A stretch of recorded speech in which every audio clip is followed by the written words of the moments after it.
Hello అండి, welcome to నా kitchen నా ఇష్టం. ఇవాళ నా ఇష్టం ఏంటో చూసేద్దాం, వచ్చేయండి. పోహా అండి, అటుకుల ఉప్మా.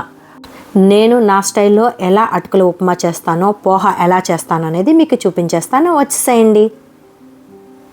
ముందుగా చూస్తున్నారు కదా, బంగాళాదుంప ముక్కల్ని చిన్న చిన్న పీసెస్లుగా కట్ చేసుకోండి.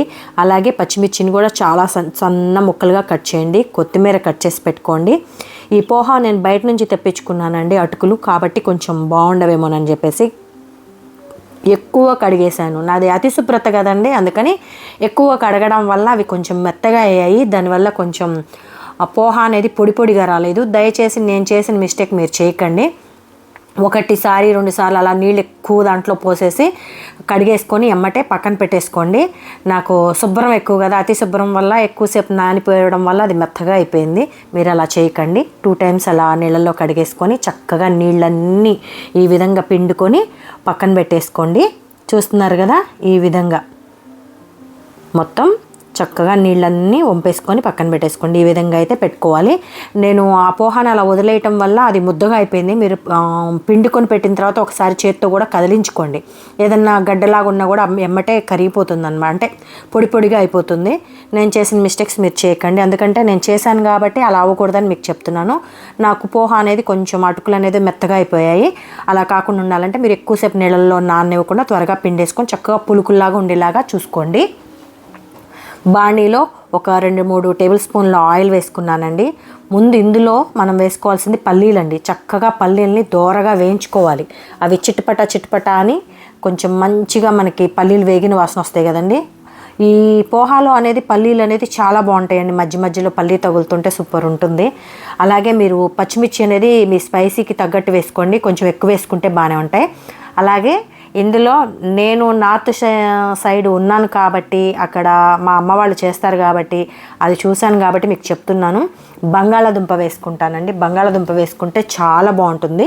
మీకు నచ్చిన సైజులో, మరీ పెద్దవి కాకుండా మీడియం సైజు, చిన్న సైజు మీకు ఎలా కావాలంటే అలా ముక్కలు కట్ చేసుకొని చక్కగా వేపుకోండి. నేను జీడిపప్పు కూడా కొన్ని వేసానండి.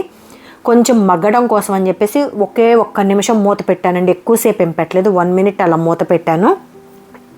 చక్కగా వేగిపోతున్నాయి, చూసారు కదండి. ఈ విధంగా చక్కగా వేగాలండి. ఫస్ట్ మనకి పల్లీలు వేగిన తర్వాత పచ్చిమిర్చి, దాంతోపాటు ఆలుగడ్డ ఇవన్నీ వేసేసేయండి. ఇవన్నీ కొంచెం వేగిన తర్వాత కొంచెం ఉప్పు, అంటే మనం తీసుకున్న పోహాకి ఎంతైతే మీ టేస్ట్కి తగ్గట్టు సాల్ట్ వేసుకోండి. చక్కగా వేసుకొని వేగనివ్వండి. బంగాళదుంపని కొంచెం 70-80% పైన మగ్గనివ్వండి. అలాగే పసుపు వేసుకున్నానండి ఫుడ్ కలర్ కోసం. లేదు మనకి అలా అవసరం లేదంటే వైట్గా కూడా తినేయచ్చు, బాగానే ఉంటుంది. కానీ నేను కొంచెం కలర్ఫుల్గా ఉంటుందని చెప్పేసి పసుపు వేశాను. చూస్తున్నారు కదా, నాకు ముద్దలుగా అన్నం ముద్దయిపోయినట్టు అయిపోయింది. అందుకే ఆ మిస్టేక్ మీరు చేయకుండా ఎక్కువసేపు నీళ్ళల్లో నాననివ్వకుండా కనుక ఉంటే చక్కగా ఇంకా పొడిలాడితే ఇంకా బాగా వస్తుందండి పోహా. చాలా సింపుల్గా అండి. రోజు రొటీన్గా ఉప్మా, దోశ, ఇడ్లీ ఇవే కాకుండా అప్పుడప్పుడు కొంచెం డిఫరెంట్ వెరైటీస్, నేను ఇంకా మీకు బోల్డ్ అని వెరైటీస్ చూపిస్తాను. ఈ పోహాని ఇలా చేసుకొని కనుక మీరు ఒకసారి తినండి, భలే ఉంటుంది. మీరు చాలామంది ఇలా చేసుకునే వాళ్ళు ఉన్నారనుకోండి, వాళ్ళు స్కిప్ చేయండి. కొత్తగా ఎవరన్నా రెగ్యులర్గా రోజు చేసుకునే టిఫిన్స్ కాకుండా ఏదన్నా ట్రై చేయాలి అనుకున్న వాళ్ళు ఇలా ట్రై చేయండి. మొత్తం ఉప్పు అన్ని బంగాళదుంప అవన్నీ కలిసేదాకా 1-2 సార్లు తిప్పుకున్నానండి. ఒక 2 నిమిషాలు, 1 నిమిషం పాటు లో ఫ్లేమ్లో పెట్టుకొని మూత పెట్టుకున్నాం అనుకోండి, ఆ ఫ్లేవర్ అంతా అటుకులకి పడుతుంది. అందుకని ఒకసారి మూత పెట్టుకున్నాను. మూత పెట్టుకున్న తర్వాత మళ్ళీ తీసేసి మొత్తం ఒకసారి కలుపుకొని లాస్ట్లో కొత్తిమీర కూడా జల్లుకొని ఇలా కలుపుకున్నాను. టేస్ట్ అయితే సూపర్ ఉంది. కాకపోతే చెప్పాను కదా, నేను చేసిన చిన్న మిస్టేక్ మీరైతే చేయొద్దండి. అలా చేయకుండా చక్కగా అటుకుల్ని త్వరగా గనక మీరు నీళ్ళల్లో పిండేసుకొని తీసేసుకుంటే చాలా బాగుంటుంది. టేస్ట్ అయితే అద్భుతంగా ఉంది. మీరు కూడా ఒకసారి ట్రై చేయండి. రెగ్యులర్ బ్రేక్ఫాస్ట్లా కాకుండా ఇలా ఒకసారి చేసుకుంటే చాలా బాగుంటుంది. మీరు కూడా చేసి నాకు కామెంట్ చేయండి ఎలా ఉంది అనేది. వచ్చిన వాళ్ళు స్కిప్ చేయండి, రాని వాళ్ళు ట్రై చేయండి. ఏదేమైనా నా వీడియోకి ఒక లైక్ ఇవ్వండి.